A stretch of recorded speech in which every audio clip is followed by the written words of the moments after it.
Janasena party నిర్మాణ సమాచార సేకరణ కమిటీలను ఏపీ డిప్యూటీ సీఎం జనసేన అధినేత పవన్ కళ్యాణ్ నియమించారు. జన సైనికుల నుంచే భవిష్యత్ నాయకత్వాన్ని తీర్చిదిద్దే వినూత్నమైన ప్రక్రియకు శ్రీకారం చుట్టినట్లుగా తెలియజేశారు. పార్టీ కోసం అంకిత భావంతో పనిచేసిన కార్యకర్తలను గుర్తించేందుకు ప్రత్యేకమైన కమిటీలు ఏర్పాటు చేశామని అధినేత అన్నారు. 25 పార్లమెంట్, 175 అసెంబ్లీ నియోజకవర్గాల్లో పార్టీ నిర్మాణాన్ని బలోపేతం చేసే దిశగా కసరత్తు చేస్తున్నామన్నారు పవన్.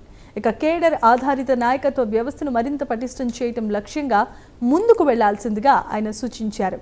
క్షేత్రస్థాయి సమాచారాన్ని పరిశీలించి పార్టీ బాధ్యతల కేటాయింపుపై తుది నిర్ణయం తీసుకుంటామన్నారు పవన్ కళ్యాణ్.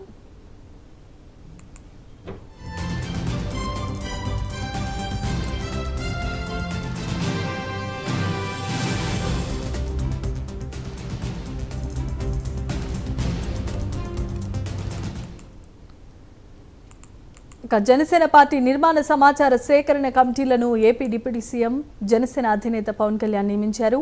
జన సైనికుల నుంచి భవిష్యత్ నాయకత్వాన్ని తీర్చిదిద్దే వినూత్నమైన ప్రక్రియకు శ్రీకారం చుట్టారు. పార్టీ కోసం అంకిత భావంతో పనిచేసిన కార్యకర్తలను గుర్తించేందుకు ప్రత్యేకమైన కమిటీలు ఏర్పాటు చేశామన్నారు అధినేత. 25 పార్లమెంట్, 175 అసెంబ్లీ నియోజకవర్గాల్లో పార్టీ నిర్మాణాన్ని బలోపేతం చేసే దిశగా కసరత్తు చేస్తున్నామన్నారు పవన్. కేడర్ ఆధారిత నాయకత్వ వ్యవస్థను మరింత పటిష్టం చేయటమే లక్ష్యంగా ముందుకు వెళ్లాల్సిందిగా సూచించారు. క్షేత్రస్థాయి సమాచారాన్ని పరిశీలించి పార్టీ బాధ్యతల కేటాయింపుపై తుది నిర్ణయం తీసుకుంటామని పవన్ కళ్యాణ్ తెలియజేశారు.